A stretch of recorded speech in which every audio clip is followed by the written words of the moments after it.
Salut à tous et à tous, bienvenue pour cette nouvelle vidéo et aujourd'hui c'est la quatrième et dernière partie du test du OnePlus 3.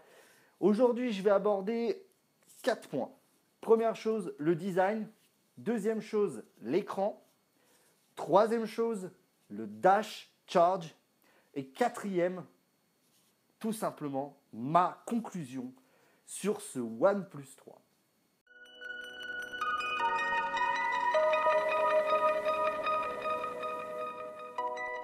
Commençons tout de suite par le design de ce téléphone.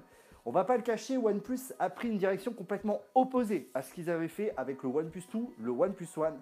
Et finalement, je dirais qu'il se rapproche plus de l'esprit du OnePlus X, c'est-à-dire proposer un design premium, certes plus consensuel, je dirais. Maintenant, j'adore les HTC, je trouve le design magnifique et OnePlus reproduit la même chose. Certes, ça n'est pas original, mais il y a une chose qu'on ne peut pas enlever, c'est que le design est parfaitement réussi, c'est une véritable réussite. Malgré l'écran de 5,5 pouces, sa prise en main est exceptionnelle. J'ai rarement eu une telle sensation en prenant un téléphone. Alors c'est vrai qu'en plus avec la coque Sandstone, on obtient en plus un grip. C'est vrai qu'avec, on va dire, ce tout métal, c'est un petit peu glissant. Maintenant j'attends mon skin de chez D-Brand pour avoir un petit peu plus de grip. C'est une réussite, on va pas le cacher, l'écran pour beaucoup de place, tout est bien placé, le petit bouton de volume plus-moins est parfaitement placé lors des appels, tout comme le bouton power, tout tombe sur la main. Je dirais finalement que le petit point négatif, c'est le scanner d'empreinte qui est en position façade en dessous de l'écran. J'ai beaucoup apprécié le P9 avec son scanner d'empreinte au dos. J'aime beaucoup les scanners d'empreinte sur le côté, sur le bouton power, mais finalement on s'y habitue largement. D'ailleurs, petit point sur ce petit scanner d'empreinte, OnePlus a fait une très bonne chose, c'est qu'il est en céramique. Oui, comme le dos du OnePlus X édition limitée céramique, il est en céramique, ce qui veut dire quand même que dans la durée temporelle, à mon avis, on est relativement tranquille. Je vais juste dire une chose, bravo OnePlus, un super design. C'est vrai, il n'est pas super original, mais il fonctionne et il est juste magnifique. Deuxième point, on va parler de l'écran. L'écran qui a fait un scandale au niveau de beaucoup de testeurs. Beaucoup disent que c'est le pire écran qu'ils n'aient jamais vu. Eh bien non, je suis désolé.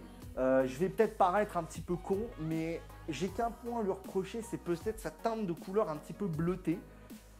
Mais honnêtement, que ce soit au niveau de la réactivité, de la qualité, qu'est-ce que vous voulez reprocher? Oui, c'est clair, si on veut aller chercher la petite bête, il n'est peut-être pas parfait, mais honnêtement, au jour le jour, qu'est-ce que vous voulez lui reprocher? Que ce soit au niveau du gaming, le temps de latence, le retard tactile n'est pas...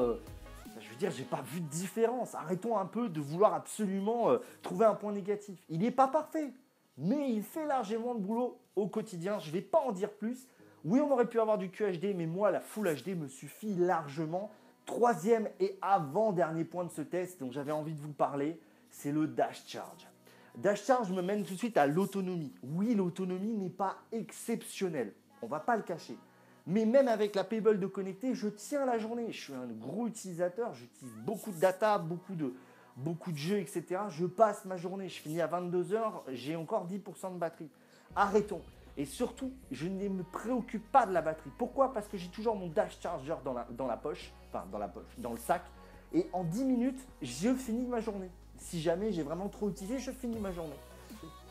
Petit point négatif quand même sur cette Dash Charge. Alors c'est un point négatif qui finalement paraît logique, c'est le fait qu'il faille et le chargeur et le câble. Si vous utilisez un autre câble que le câble fourni, vous n'aurez pas la Dash Charge. J'ai essayé de charger mon téléphone avec un câble Oki, donc un câble USB type C 3.0 et un chargeur 2 ampères. Ça charge bien, mais on met forcément 2 heures. Mais ça charge. Donc oui, des petits inconvénients, mais un énorme avantage. Donc je le mets en gros point positif. Le Dash Charge, c'est une vraie réussite. C'est parti, c'est le temps de conclure. Et la conclusion, je ne vais pas y aller par 4 chemins. 399 € pour ce produit, vous ne trouverez pas mieux. C'est une véritable réussite. OnePlus a réussi dans tous les domaines. Connaissant la mise à jour qui va arriver début juillet, qui va apporter un nouveau mode au niveau de l'écran, qui va permettre justement d'arrêter que tous les autres testeurs gueulent à propos de cet écran qui soi-disant est le pire. Ils vont pouvoir avoir ce qu'ils veulent avec ce mode RGB. Moi, je n'ai pas grand-chose à leur reprocher à part cette teinte bleue. Oui, l'autonomie n'est pas parfaite, mais on a le dash chargeur. Oui, la RAM, la gestion de la RAM est agressive, mais on ne le sent pas au quotidien. Arrêtons, ce smartphone est une vraie réussite. C'est une véritable bombe, c'est un flagship killer cette année. La caméra n'est pas parfaite, des mises à jour vont arriver. Et arrêtons, elle est certes loin d'être parfaite, mais c'est un smartphone. Arrêtons de vouloir avoir absolument un DSLR, un réflexe dans sa poche. Non, il prend des super photos. J'ai juste à dire une chose, OnePlus, ça faisait un moment que j'attendais un smartphone comme ça. Un smartphone tout en métal avec des performances extraordinaires, une super caméra, un super écran. Je vais arrêter ma conclusion là. Je veux dire que tous les haters sont forcément, il y en aura toujours des gens qui vont se plaindre. Mais OnePlus a montré sa réactivité. Out of the box, on a déjà la dernière security patch du 1er juin. Ça veut dire que la mise à jour qui va arriver en juillet avec ce nouveau mode de fonctionnement au niveau de l'écran, c'est gestion de la RAM améliorée, va probablement avoir le patch de sécurité du 1er juillet.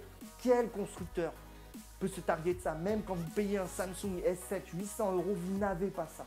Arrêtez, 400 €, c'est une tuerie. Et je vais arrêter là. Merci à tous de regarder, d'être de plus en plus nombreux à me suivre. Je vous donne rendez-vous à très bientôt pour une nouvelle vidéo. C'était Vito, salut!